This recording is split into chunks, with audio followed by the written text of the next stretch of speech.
Torah 15, selon le manuscrit de Rabbeinu. Et vous serez pour moi un royaume de prêtres. L'homme qui désire goûter à la lumière enfouie, c'est-à-dire aux secrets de la Torah qui se révéleront dans les temps futurs, cet homme doit faire remonter la vertu de la crainte à sa source. Et comment élève-t-on la crainte? Grâce au jugement. Ainsi qu'il est dit, un roi affermit une terre par la justice. La terre correspond à la crainte, comme dans la terre s'effraya. En d'autres termes, l'homme doit juger tous ses actes comme il est écrit, et il règle ses affaires avec justice. Cela signifie que l'on doit se juger et évaluer toutes ses actions. En agissant ainsi, on écarte de soi toutes les peurs. L'aspect pur et sain de la crainte se renforce alors jusqu'à ce qu'il ne reste aucune autre crainte que celle de Dieu. En effet, lorsque l'homme ne s'évalue pas, ne se juge pas lui-même, et on l'observe et on le juge en haut, car lorsqu'il n'y a pas de jugement en bas, il y en a un en haut. Et lorsque l'homme est jugé en haut, ce jugement peut s'habiller en toutes choses, il peut se manifester sous n'importe quelle forme, et toutes les choses deviennent des agents de Dieu exécutant sa justice, mettant en œuvre l'arrêt consigné par écrit contre cet homme. Nos sages de mémoire bénie l'ont attesté, ils se tiennent devant tes jugements, ils sont passibles de jugement, ils sont tous tes serviteurs. Toute chose peut servir pour accomplir sa justice contre cette personne. En revanche, si l'on se juge soi-même, un jugement ayant eu lieu en bas, il n'est par conséquent pas nécessaire d'être jugé en haut. S'étant éveillé de lui-même, il n'est pas nécessaire que la crainte se manifeste au moyen d'autre chose, la crainte ayant en effet pour fin d'éveiller l'homme. C'est ainsi, quiconque dirige Sam avec soin sa conduite, il est question de celui qui évalue Sham, ses voies, selon l'exégèse de nos maîtres, de mémoire bénie dans Sota. Cela désigne la personne qui juge son propre comportement, comme dans tels sont les jugements que tu placeras ta cime. Grâce à cela, c'est-à-dire qu'il se juge lui-même, s'applique alors la suite du verset « Je lui ferai contempler le salut de l'Éternel ». Il est question de la notion de crainte, comme il est écrit « crains l'Éternel ». Autrement dit, en agissant ainsi, en se jugeant soi-même et en réservant sa peur uniquement pour Dieu, la notion de crainte se libère et peut s'élever, se dégager de l'emprise de l'écorce des forces du mal et des nations grâce au jugement. En effet, la crainte s'était initialement habillée de l'écorce. C'est le cas d'un homme qui est effrayé par une chose quelconque comme la peur d'un haut fonctionnaire, la peur des voleurs ou autres angoisses. En réalité, c'est la crainte qui s'habille de la chose qui lui fait peur. Et si la crainte ne s'était pas revêtue de ces choses, ces dernières n'auraient aucun moyen d'effrayer un homme. La source de la crainte se situe dans la connaissance. Comme il est écrit dans le Etzraïm, Manzapeach se situe dans la connaissance de Zeher Anpin, comme il est écrit, alors tu comprendras la crainte de l'Éternel et tu atteindras la connaissance de Dieu. L'essentiel de la connaissance se trouve dans le cœur, comme il est écrit, et il ne vous a pas donné un cœur pour connaître. Et l'essentiel de la crainte s'y trouve aussi dans le cœur, comme l'ont révélé nos maîtres de mémoire bénie. Lorsqu'une chose relève du cœur, il est écrit à son sujet, et tu craindras ton Dieu. En d'autres termes, il faut connaître celui qui inspire la véritable crainte. Autrement dit, il faut craindre ce nom glorieux, ce qui correspond à la crainte de sa grandeur. Puis, lorsque l'on parvient au niveau de la connaissance, on mérite d'atteindre la perception, connaissance de la Torah, comme il est écrit « Je suis la sagesse, j'habite dans l'intelligence ». Cela signifie que la Torah réside chez celui qui est doté de connaissance, comme il est écrit « C'est lui qui prodigue la sagesse aux sages et la science à ceux qui savent comprendre ». La Torah possède deux dimensions, une dimension révélée et une cachée. La dimension cachée ne sera accessible qu'au temps futur, cependant, même en ce monde, l'aspect caché ésotérique de la Torah peut être perçu par une prière exprimée avec le don de soi. Par la Torah révélée, on peut mériter une telle prière. La Torah révélée évoque en effet le Sinaï, comme l'ont enseigné nos maîtres de mémoire bénie. Lequel d'entre eux est préférable, Sinaï ou déracineur de montagne? On répond Sinaï est préférable car tout le monde a besoin de marchands de céréales. En effet, tout le monde a besoin de la partie révélée de la Torah, tandis que l'aspect caché de la Torah est réservé à une minorité. De plus, les notions de Sinaï et d'humilité sont apparentées, comme ont enseigné nos sages de mémoire bénie. Le Saint béni soit-il a disqualifié toutes les autres montagnes et a donné la Torah au mont Sinaï. la plus petite et la plus humble parmi les montagnes. Nos sages de mémoire bénie ont ajouté: la prière de l'humble ne saurait être rejetée, comme il est écrit: un cœur brisé, tu ne le dédaignes pas. Une prière effectuée avec abnégation, au point d'annuler toute conscience physique, transcende toute limite. C'est précisément l'absence de limite qui permet de recevoir la Torah du futur. Elle aussi est infinie et ne saurait être circonscrite à de quelconques limites. Voici les paroles de Rabba bar Bar Chana. Je vis cette grenouille qui était comme la ville de Hagrounia. Quelle est la dimension de la ville de Hagrounia? 60 maisons. Un serpent apparut et l'avala. Un corbeau arriva, avala le serpent, puis s'envola pour aller se percher sur un arbre. Vois comment est grand le pouvoir de cet arbre. Rav Papa bar Shmuel dit: si je ne m'y étais pas trouvé, je ne l'aurais pas cru.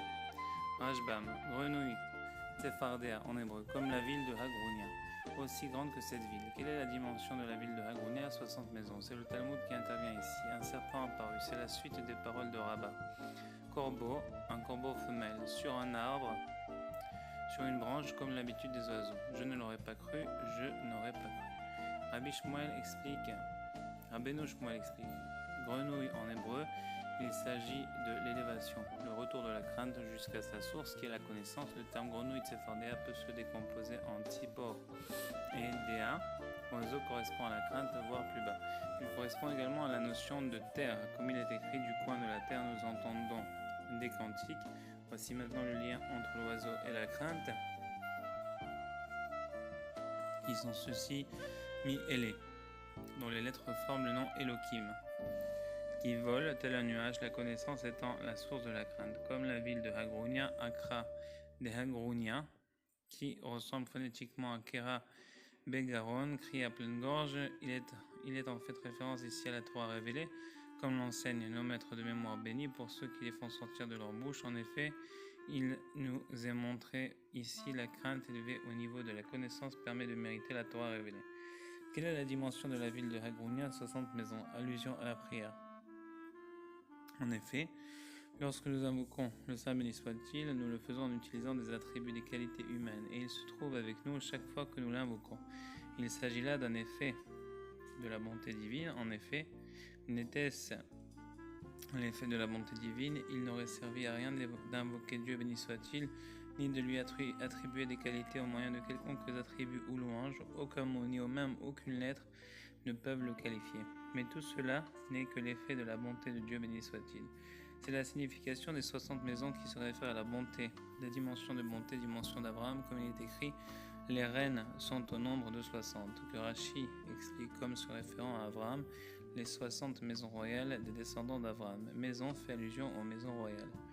C'est de cela dont il s'agit dans Soutenez-moi par des lanternes noircies, Cantique 2, 5.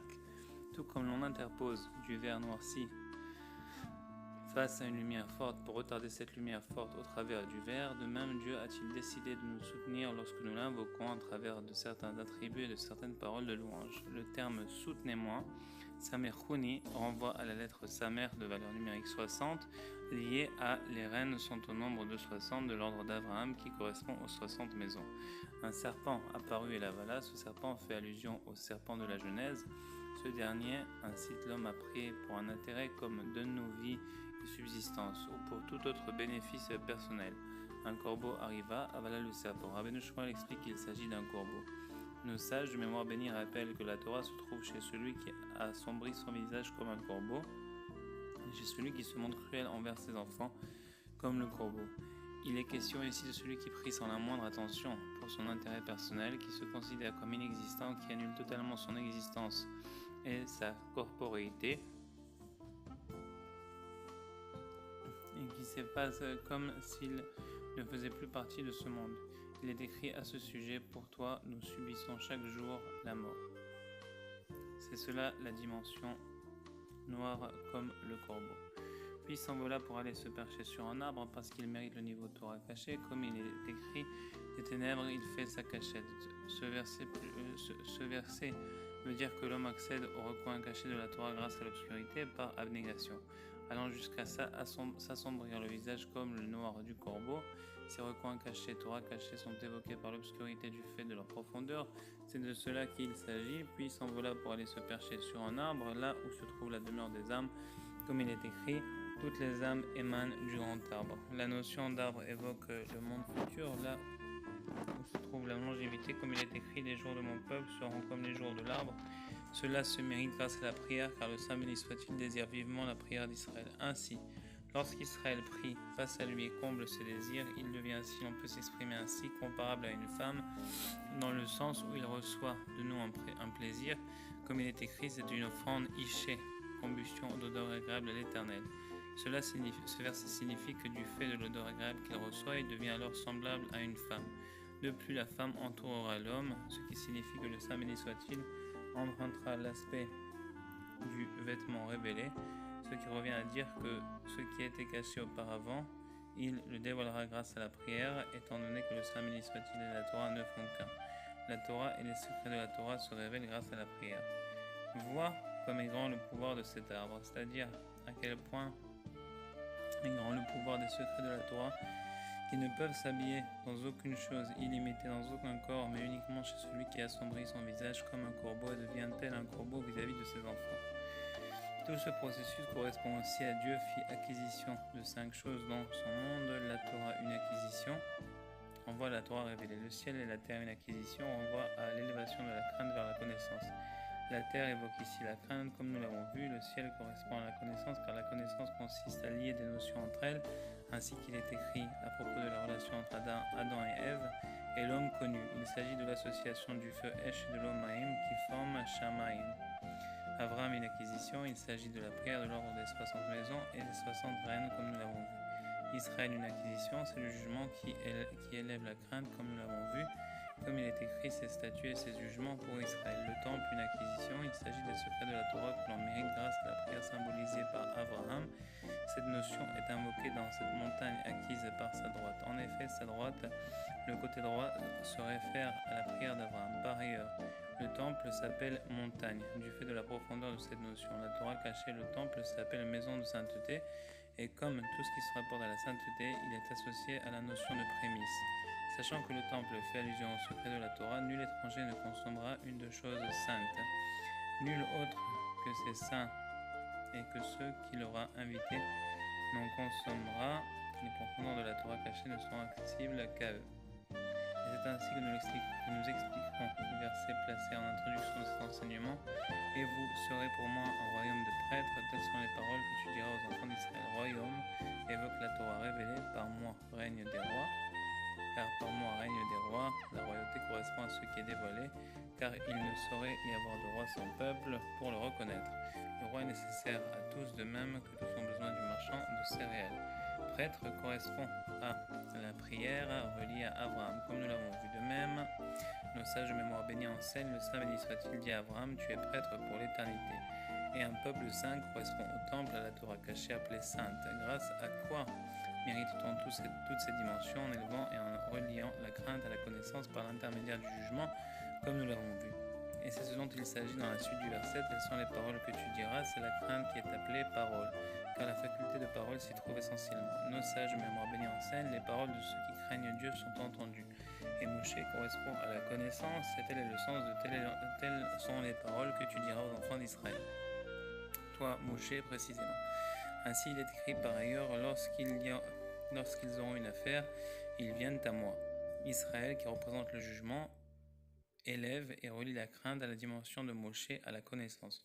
Que tu diras aux enfants d'Israël précisément, ceux-ci relèvent en effet du jugement, comme il est écrit ses statuts et ses jugements pour Israël. Il en découle donc qu'en reliant la crainte à la connaissance par le biais du jugement, on mérite de recevoir la Torah révélée. Grâce à la Torah révélée, on obtient le mérite de prière. Et enfin, grâce à la prière, on mérite de recevoir les secrets de la Torah. Lorsqu'ils auront une affaire d'avare, ils viennent à moi. Une affaire correspond à la crainte, comme il est écrit, c'est alors que ceux qui craignent l'Éternel parlent, nidberu, entre eux. Tout cet enseignement est contenu dans le verset « Mes yeux sont tournés vers les hommes loyaux de la terre pour demeurer avec moi, qui suit un chemin intègre, celui-ci me servira. » Mes yeux, il s'agit de la connaissance, comme il est écrit à propos d'Adam et Ève après la consommation du fruit de l'arbre de la connaissance. Leurs yeux, à tous deux, se dessillèrent. De plus, la connaissance englobe 10 combinaisons de tétragrammes dont la valeur numérique 260 équivaut à 2 fois celle du mot œil, comme nous le savons. Vers les hommes loyaux correspond à Aaron, comme le rapporte le Midrash sur Tov. Aaron envoie la notion de jugement, ainsi qu'il est dit, Aaron portera le jugement des enfants d'Israël sur sa poitrine. La terre renvoie à la crainte pour demeurer avec moi, il s'agit du Sinaï, de l'humilité. Je résiderai avec les humbles, comme nous l'avons vu. Qui suit un chemin intègre évoque la prière en rapport avec Abraham, à propos de qui il est écrit dans les mêmes termes, marche devant moi et sois intègre. Celui-là me servira, il s'agit des secrets de la Torah, celui-là renvoie au monde futur. Béni soit celui qui a élu l'assemblée que nul ne peut dénombrer, qui nous a aidés jusqu'à présent à entendre de telles merveilles sur les paraboles de Rabba Bar Chana. Vois comme est grand le pouvoir de cet arbre. Avec la permission du roi suprême, il fera monter devant nous en sacrifice journalier de beaux agneaux. Un grand bien est camouflé, dissimulé dans les contes saints de la Torah des hautes demeures. Ce sont les fruits des champs qui renferment des conseils saints qui proviennent de la Torah de l'Ancien inaccessible. Allez voir les œuvres de l'Éternel, son chemin merveilleux, ô combien grand et puissant cet arbre. Sa cime atteint le ciel et scrute l'extrémité de toute la terre, son fruit est nombreux et son apparence est belle. Écoutez et votre âme vivra, et vous puiserez avec joie l'eau des sources du salut. Donc merci d'avoir été avec nous. Bezrat Hashem, suivez-nous pour la prochaine Torah, Torah 16 du Likutei Moharan, Bisrut Rabina, Nach Nachman Nachman.